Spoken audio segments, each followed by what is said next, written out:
Merci Madame la Présidente. Je ne vais pas être très long parce que l'amendement propose le rétablissement d'une partie de la CVAE, donc ça ne fera pas consensus dans l'hémicycle, mais simplement peut-être pour en profiter pour répondre aux propos qu'on a pu entendre sur le fait que l'État aurait tenu ses engagements à l'endroit des collectivités territoriales pour remplacer le produit perdu de la CVAE, comme d'ailleurs il l'aurait fait s'agissant du produit perdu de taxes d'habitation. Je veux dire qu'en réalité, si on essaie de s'abstraire des flux de remplacement par des fractions de TVA ou autres, la réalité surtout, c'est que cette fiscalité n'a été remplacée que par de la dette et du déficit supplémentaire. Et quand bien même vous présenteriez des interprétations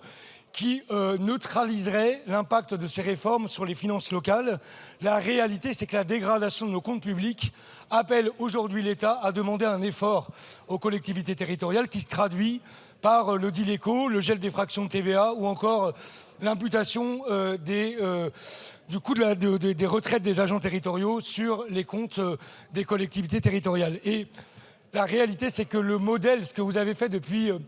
que vous êtes arrivé au pouvoir s'agissant des collectivités territoriales, c'est un travail mal fait, du bricolage, qui non seulement conduit à ce que les collectivités territoriales aient des fragilités aujourd'hui, mais ait en plus cassé le lien qui, jusqu'alors, unissait les entreprises ou les ménages aux autorités locales compétentes. Et enfin, juste pour terminer sur la CVAE,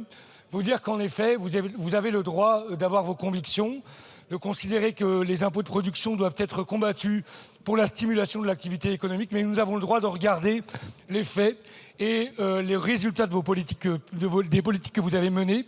Ça a été rappelé par certains collègues, beaucoup des études qui ont été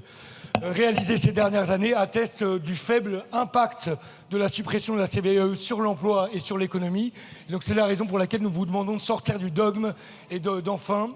rétablir un peu de justice fiscale. Merci, monsieur le député. L'amendement suivant, le